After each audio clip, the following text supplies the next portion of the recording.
Hello guys, তো আজকে আমি এসেছি কিছু কথা বলতে। সেটা হচ্ছে কক্সি বিষয়ে, কিছু কক্সির ট্রিটমেন্ট নিয়ে কিছু কথা বলতে। তো কক্সিটা একটা খুব বড় সড়ো রোগ, যেটা বেশিরভাগ ফার্মেই দেখতে পাওয়া যায়। ঠিক আছে, তো কক্সি সাধারণত 15-16 দিনের পাখির বয়সের দিক সাধারণত আসে ফার্মে। তো এর ট্রিটমেন্ট অবশ্যই করতে হবে ঠিক 15-16 একটা ট্রিটমেন্ট করতে হবে, তারপরে 28, 29, 30 আর একটা ট্রিটমেন্ট করতে হবে। ঠিক আছে, তো কক্সি কী করে যে আপনার ফার্মে এসে গেছে, তো কক্সি আসছে আর বিভিন্ন রকমের থাকে। তো সবথেকে বড় সমস্যা যেটা জলের কারণেই এইসব রোগগুলো সাধারণত বেশিরভাগ ফার্মে এসে থাকে। জল কম খাওয়ার জন্যে বা জল শোধন ঠিকঠাক না হওয়ার জন্যে, তার কারণেই বেশিরভাগ এইসব জিনিসগুলো হয়ে থাকে। তো বলবো একটু পাখিটাকে তাড়িয়ে জল খাওয়ান। ঠিক আছে, তো আর একটু লিটারগুলো ঠিকঠাক করে রাখবেন। কক্সি আসার সম্ভাবনা থাকে কিন্তু কিছুটা হলেও কম। তো তো 15 দিন বয়স থেকে যেটা আপনি খাওয়াবেন, অনেক কিছু আছে, অ্যাম্প্রোলিয়াম আছে, কেউ কাঁচা দুধ খাওয়ায়, কেউ দুধ হলুদ খাওয়ায়, বিভিন্ন রকমের আছে। তো আমি বলবো অত হিজিবিজি না গিয়ে আপনারা ডাইরেক্ট সুপার কক্স খাওয়ান। তো ডাইরেক্ট একবারে 100% কাজ হবে। ঠিক আছে, তো 15 দিনে 15-16-17 একটা খাইয়ে দিলেন, ওই সময় একটা কাজ হয়ে গেল।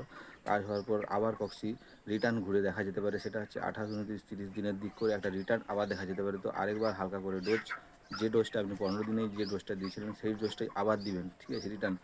তো আশা করি কক্সি আর আসবে না। তো কক্সিটা বুঝবেন কী করে যে আসছে। কক্সি আসলেই আর প্রথম স্টার্টিং যে পায়খানাটা হয়, পায়খানাটা চকলেট কালার হয়। পায়খানার মধ্যে তরল পদার্থের ভাগটা বেশি থাকে। ঠিক আছে, তো তার জন্যেই বেশিরভাগ আসে। আর লিটারটাকে আপনার পুরো ড্যাম করে দেয়। লিটার ড্যাম করে দেওয়া মানে আপনাকে বুঝে নিতে হবে যে কক্সি অবশ্যই ফার্মে আপনার এসে গেছে। তো সেটা সময় থাকতেই আগে থেকে আপনি ট্রিটমেন্ট করে দিবেন, তো কক্সিটা আর আসবে না। তো ঠিক 15-16-17 চালিয়ে দিলেন, আবার ঠিক 28-29 যে ওই সময়টা আবার এসে যাওয়ার চান্স থাকে। তো আবার চালিয়ে দিবেন, তো দেখবেন কক্সিটা আসবে না। আর কক্সিটা সুপার কক্স চালানোর সময় আপনি অবশ্যই রিকোভির একটা দিয়ে রাখবেন। ঠিক আছে, তো রিকোভির দিলে বডিটা টেস্ট খাবে না, বডিটা হালকা হয়ে যাবে না। যে ওটা তো একটা হাই অ্যান্টিবায়োটিক, তো বডিটা যাতে না হালকা হয়ে যায় তার জন্য আপনাকে রিকোভিরটা দিয়ে রাখতে হবে।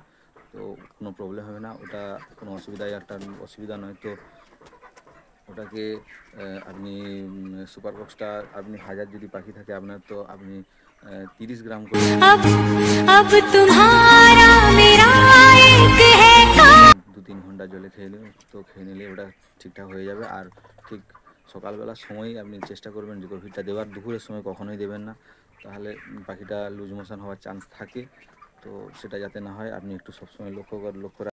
আর যেটা বলার সেটা হচ্ছে আপনি কক্সি এক ধরনের বিরাট বড় রোগ, সেটা হচ্ছে পায়খানার নালিতে ঘা হওয়া। ঠিক আছে, যে পাখিটা আপনার কক্সিতে মারা যাবে, দেখবেন পাখিটার পা শুকনো হয়ে যাবে, বডিটা উস্কো খুস্কো হয়ে যাবে, বডিটা টেনে যাবে, শুকনো হয়ে যাবে, বডিটা হালকা লাগবে, পাখিটা খাবার ঠিকঠাক খেয়ে যাবে, বেশি খাবার খাবে, কিন্তু আপনার পাখিটা কোনো গেন আসবে না, শুধু খাবারটাই খেয়ে যাবে, তাতে কনজাম্পশন আপনার অনেকটাই বেড়ে যাবে। তো সেটার দিকে আপনি লক্ষ্য রাখবেন সবসময়। তো পাখিটাকে মোর্টালিটি হয়ে গেলে আপনি কেটে দেখবেন যে ভিতরে দেখবেন নালিতে একটা ঘা ইনফেকশনের মতো আছে। এই ইনফেকশনটা দেখলে আপনি পরিষ্কার বুঝে যাবেন কনফার্ম যে আপনার ফার্মে কক্সি এসে গেছে। তো সেটা সলিউশন এইভাবেই করবেন, দেখবেন আপনার কক্সি থেকে আপনি দূরেই থাকবেন। ঠিক আছে, তো চলুন, ভিডিওটা যদি ভালো লাগে থাকে,